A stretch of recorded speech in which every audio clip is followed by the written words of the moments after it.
Hi అండి. ఈరోజు మనం వినబోయే కథ అటు తల్లి ఇటు భార్య. ఇక కథలోకి వెళ్దాం. ప్రేమ్కి వారంలో పెళ్లి జరగబోతుంది. కానీ అతని మొహంలో సంతోషం లేదు. చాలా టెన్షన్ పడుతున్నాడు. కారణం ఏమిటి అని అడిగాడు అతని స్నేహితుడు. దానికి ప్రేమ్ ఇలా అన్నాడు. మా చెల్లి పెళ్ళి తర్వాత చాలా ఇబ్బందులు పడుతుంది. అత్తతో ఆమె అత్తకు గొడవలు జరుగుతుంటే మధ్యలో మా బావ నలిగిపోతున్నాడు. సర్దుకుపోవాలి అంటే ఇటు భార్య వినదు, ఏమీ గొనకకుండా ఉండమంటే అటు తల్లి వినదు. అటువంటి గొడవలు రేపు నా భార్యకి తల్లికి జరిగితే ఆ ఊహే భయంగా ఉంది. భార్యకు చెబితే తల్లి చాటు కొడుకు అంటుంది. తల్లికి చెబితే పెళ్లి కాగానే పెళ్ళం మాట వింటున్నాడు అంటారు. చిన్ననాటి నుండి నన్ను కంటికి రెప్పలా కాపాడి అపురూపంగా పెంచి నన్ను ప్రయోజకుడిని చేసింది తల్లిదండ్రులే. అలాగే అందరినీ వదిలేసి నన్ను నమ్మి నిండు నూరేళ్ల జీవితం పంచుకోవడానికి వస్తుంది భార్య. ఇద్దరూ నాకెంతో ఇష్టం. వారిలో ఎవరినీ నొప్పించలేను. వారి గొడవ పడకుండా ప్రేమగా ఉండాలంటే ఏం చెయ్యాలి అని ఆలోచిస్తున్నాను అన్నాడు. దానికి అతని స్నేహితుడు, అమ్మ మనకు కావలసినవన్నీ చిన్నప్పటి నుండి అన్నీ దగ్గరుండి ఇష్టంతో సమకూర్చేది. కానీ సడన్గా పెళ్లి తర్వాత తను చేయాల్సిన పనులు కోడలు కొడుకుకు చేస్తూ ఉంటే తను కొడుకు నుండి దూరం అయిపోతున్నానేమో అన్న బాధ, మరియు కొడుకు కోడలు రావడంతో తనతో ముందులా మాట్లాడకపోవడంతో తల్లి ఎంతో బాధపడుతుంది.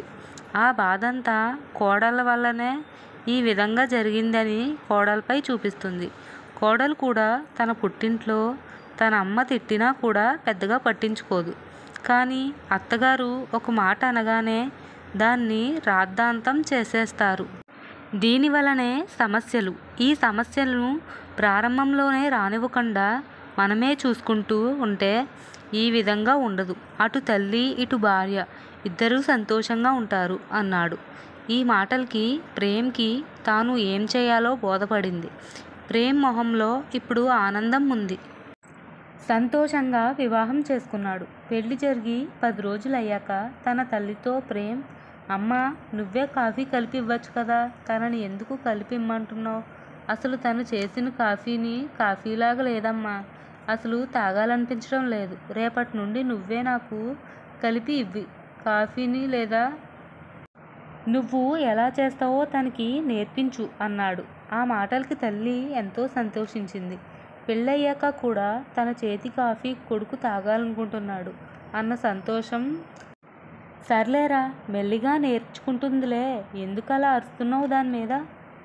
పెళ్ళి కాగానే అన్నీ వచ్చేస్తాయా ఏంటి? నెమ్మదిగా నేర్చుకుంటుంది అంది. ఆ మాటలు విన్న ప్రేమ్ భార్య మౌనంగా ఉండిపోయింది. భోజనాల వేళలో భోజనం చేసేటప్పుడు ఇవి అసలు కూరలు అంటారా? అమ్మా నీకు ఏం చెప్పాను? తనకి వంట నేర్పించమని చెప్పాను కదా, నీ చేతి రుచి ఇందులో లేదమ్మా అన్నాడు. ప్రేమ్ భార్యకు ఎంతో కోపం వచ్చింది. కానీ ఏమీ అనలేదు. నా చేతి రుచి వాళ్ళ అమ్మ చేసినట్లు ఎలా వస్తుంది? ప్రతిదానికి వంకలు పెడుతున్నారేమిటి ఈయన? తన తల్లి ముందు నన్ను ఇలా అవమానపరచడం ఏదైనా బాగుందా ఈయనకి అని మనసులో తిట్టుకుంటుంది. బాధతో అక్కడి నుండి రూమ్లోకి వెళ్ళిపోయింది. అప్పుడు ప్రేమ్ తల్లి ప్రేమ్తో, ఏం మాటలు రావి? నాలాగా తను వండాలంటే ఎలా కుదురుతుంది? ఇప్పటి నుండి తను ఎలా వండితే అది తిను. మరీ అంత బాగోలేకుండా ఏం చేయలేదు. కూరలన్నీ బాగానే ఉన్నాయి కదా. ఆ అమ్మాయి మనసు ఎందుకలా బాధిస్తున్నావు అన్నది. భోజనం పూర్తి చేసుకుని ప్రేమ్ భార్య దగ్గరకు వెళ్ళాడు. కోపంగా ఉన్న భార్యను సముదాయించాడు. నేను మా అమ్మకు నీకు మధ్య ఎటువంటి గొడవలు లేకుండా మీరు ఇద్దరూ తల్లి కూతుళ్ళలాగా ప్రేమగా ఉండాలని ఈ నా ప్రయత్నం.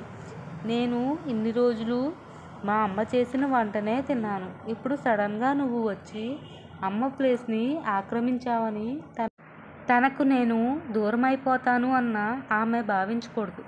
అందుకే తనకు నేను ఎప్పటికీ దూరం కాను అని, తన చేతి వంటే నాకు ఇష్టమని తెలియజేస్తే తను ఎటువంటి బెంగ లేకుండా సంతోషంగా ఉంటుంది. మా అమ్మ అంటే నాకు ప్రాణం. నీకైనా మీ అమ్మ అంటే అంతేగా. పెళ్ళి కాగానే తల్లిదండ్రులను దూరం పెట్టే రకం కాదు నేను.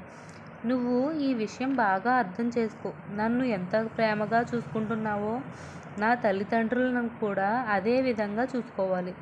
ఒక మాట వాళ్ళు నిన్ను అన్నా ఆ ప్లేస్లో తల్లిదండ్రులు ఉన్నారని ఊహించుకో. మీ తల్లిదండ్రులు మీపై ఎప్పుడోకప్పుడు కోప్పడే ఉంటారు. దానికి నువ్వు వారిపై అసూయ పెంచుకోలేదు కదా.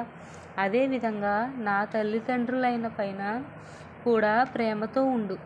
బ్రతికినంతకాలం నా తల్లిదండ్రులు నాతోనే ఉంటారు. వారు మనసు నొప్పించకుండా మసులుకో. ఇదే నీ నుండి ఆశిస్తున్నాను.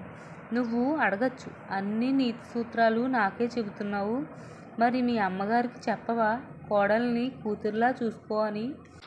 తప్పకుండా మా అమ్మకి చెప్తాను. మొదట నేను తనకి దూరం అవడం లేదు అన్న విషయాన్ని ఆమెకు తెలియజేస్తున్నాను. ఆ ప్రాసెస్లోనే మా అమ్మ నీపై ప్రేమను చూపించి నన్నే తిడుతుంది. చూసావు కదా మా అమ్మకు నువ్వంటే ఎంత ఇష్టమో. ఆ ఇష్టాన్ని అలాగే నిలిపి ఉంచుకునే బాధ్యత నీపై ఉంది అన్నాడు.